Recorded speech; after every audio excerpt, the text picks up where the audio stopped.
I'm the head of this household. My decisions are final. If you refuse to follow my rules, divorce is the only option. Even though my husband was having an affair, he still tried to exert control over me. Why should I continue to follow his demands? If that's how he feels, then let's get a divorce. Transferred all our loans into his name, so he would understand the extent of my contribution to our life together. My name is Belle. At 36 years old, I work as a systems engineer. I've been married to Derek for 6 years. We met through work when my company subcontracted tasks to his firm. During my temporary assignment at his company, Derek was always kind and supportive.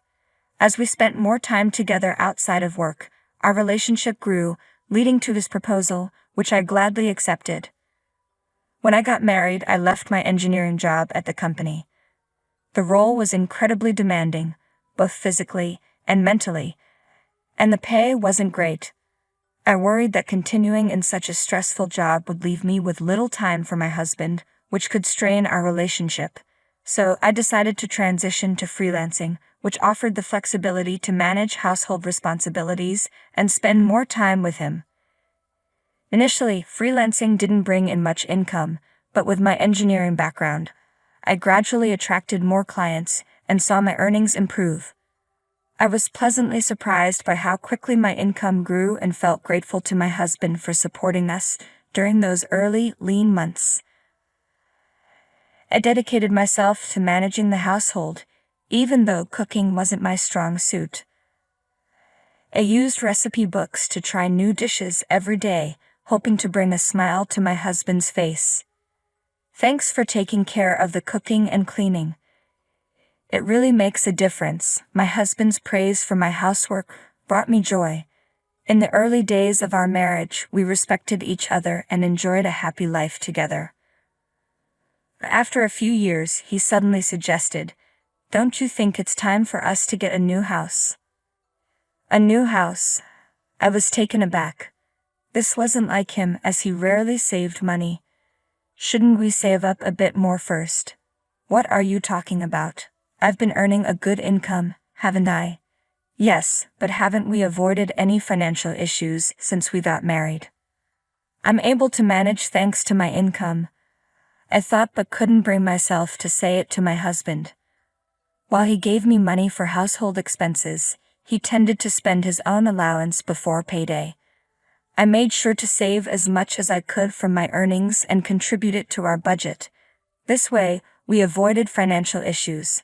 I appreciated being able to live comfortably with his initial support when we first married, so I never mentioned that my income had grown. I didn't want to undermine his self-esteem by revealing that my work-from-home job was bringing in a significant amount. Even if I felt I was spending too much, our lifestyle remained stable, suggesting that my income had likely increased. Perhaps he wasn't fully aware of his own financial situation. I was taken aback by his suggestion, but he seemed eager to build a new home, and I couldn't stop him. "What kind of house are you envisioning?" I'd asked, trying to figure out how to meet his wishes within a budget. However, his list of conditions kept growing. But if we want to include all these features, won't the house end up being quite expensive? It's no big deal. This is a once-in-a-lifetime purchase, and my income should cover it, right? My husband's confidence puzzled me, and in that moment I regretted not sharing the details of my income with him. I decided it was time to set things straight. Derek, when it comes to household expenses, I contribute a significant portion of my income as well. For some reason, he didn't believe me. "Please, don't be so dismissive." "I'm not lying, but I'd prefer if we bought a more affordable house," I explained. However, he dismissed my concerns and ended up using his salary to take out a loan for a house that stretched our finances. Initially, I thought we were managing our money well, but over the years, his spending habits became increasingly extravagant. He started splurging on designer clothes, watches, and frequent nights out with his colleagues. Despite working overtime to compensate, his reckless spending became hard to ignore. Eventually, he decided to build a new house, and despite the financial strain, he made it happen. Wow, this house is incredible. It really feels like a mark of success, doesn't it? My husband's excitement was understandable. The new house was indeed impressive, spacious, beautiful, and comfortable. My workroom had expanded, allowing me to fit a large desk and work more efficiently. The improved workspace had boosted my productivity, which I truly appreciated. However, the monthly mortgage payments were a constant source of stress. My husband didn't seem to grasp the full impact of our long-term loan. Though the house was in his name, his tendency to overspend meant his account was perpetually empty. Consequently, I had to transfer my income to cover the mortgage. Frustration was growing, and eventually, I decided it was time to have a serious conversation with him about it. Don't you think you've been spending too much lately? We need to consider things like the mortgage for the house, I said, hoping to address our financial concerns. My husband frowned and responded defensively, "What are you talking about? We've been managing fine since we bought the house. If we were in trouble, it would be obvious. You're just fixating on minor details. And maybe if you managed your own money better, you wouldn't be so stressed." That's not my issue. Wait a minute.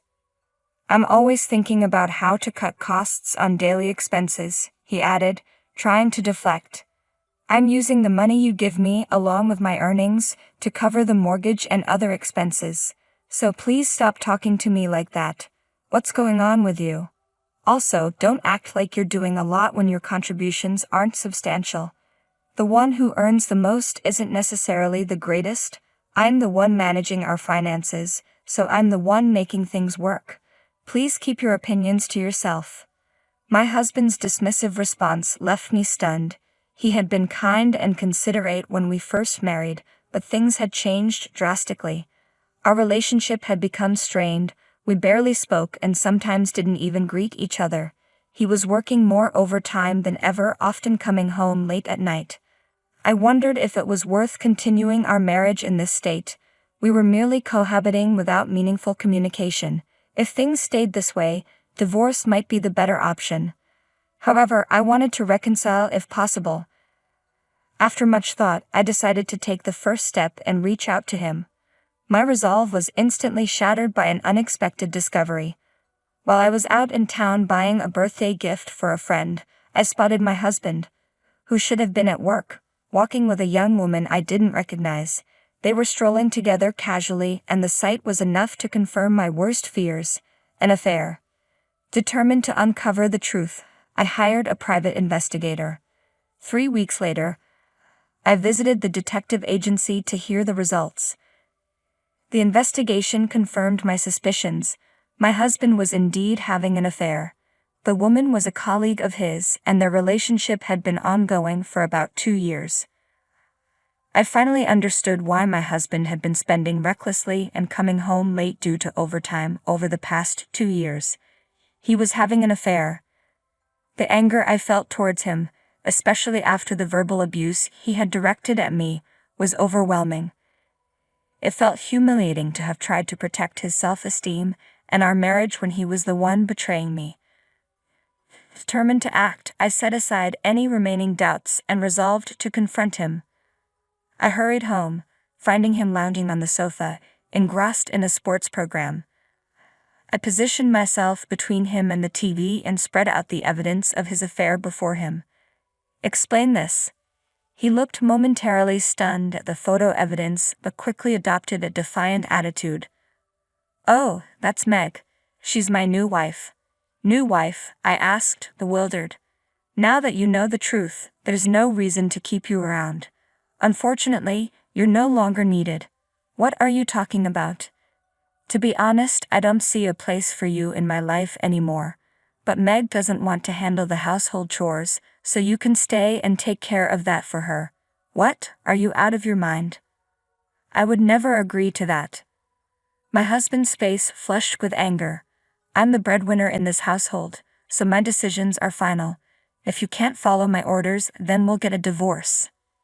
Despite his affair, he still tried to exert control over me. Why should I have to listen to him? Fine, let's get a divorce. Huh. First of all, you had an affair, so we can't continue our marriage. Let's just get a divorce. My husband was taken aback but eventually agreed. All right, but don't come to me later with any regrets. I want a divorce, but you'll need to help me transfer the names on the utility bills and the car loans we just took out. I quickly shifted all the loans into his name and finalized the divorce. He probably thought it was over, but for me, it was just the beginning. You should understand how much I supported your lifestyle. The day after the divorce was finalized, I was comfortably settled into my new apartment when I started receiving numerous calls from my ex-husband. Since he hadn't paid any compensation yet, I hadn't blocked his number. When I answered, he sounded flustered and insisted we meet. I reluctantly agreed to a cafe meeting, only to find that he brought his mistress along. Wow, you two look quite cozy together. What's going on? Why didn't you tell me about this? Every month, I'm seeing significant deductions for loans. And why are the food expenses, car loans, utilities, and everything else so high? What's the point of shifting all of this onto me? I divorced you and left the house, so it's only fair. I don't have any other motives. Shut up. This is fraud. I'm going to sue. My ex-husband and his mistress exchanged glances, their arms linked as they glared at me. They tried to blame me for everything, but I wasn't about to accept such absurd accusations. It's your fault for not understanding the situation correctly. I provided you with various documents, didn't I? Since the loan for the house was originally in your name, it's only fair that you cover those expenses. I've been transferring the necessary funds into your account. How could you manage such large payments with your limited income? As an ex-husband who clearly struggles with comprehension, I've explained this before. I work as a freelance engineer, and my annual income is currently around $200,000. Does that clarify things for you? My ex-husband was taken aback to learn that I was earning significantly more than he was. But his surprise was irrelevant at this point. What mattered now was that I had yet to claim my rightful compensation, and I intended to pursue it through a lawyer. Are you trying to extort money from us? I'm simply exercising my legal rights. I'll also be filing claims against your mistress. But as a result, I received compensation from both of them for the emotional distress they had caused me. The woman my ex-husband was involved with was devastated to find out he hadn't been using his own money to cover the loan. The next day, she vanished from his life. Their affair, like many others, ended when the financial support dried up. My ex-husband now leads a solitary life, struggling to manage his loan payments and make ends meet while shuttling between work and home. He's getting exactly what he deserves, but he couldn't come to terms with it and started gossiping about his affair at the office. His mistress accused him of abuse, leading to a messy public dispute. As a result, both their reputations were tarnished and no one took their claims seriously. His financial difficulties only deepened and his work performance suffered due to the stress of his mounting debts. Ultimately, he faced a demotion and a pay cut. It's a consequence of his own making, and honestly, he brought it on himself. Initially, moving into my new high-rise apartment made me nervous, but now I've settled in and am able to fully enjoy my life here. While I'm not currently interested in marriage or romance, that doesn't mean I want to be alone forever. If I do meet someone in the future, I hope we can build a supportive and mutually fulfilling relationship, drawing on the lessons I've learned from my past experiences. For now, I'm focused on working hard and making the most of this time for myself.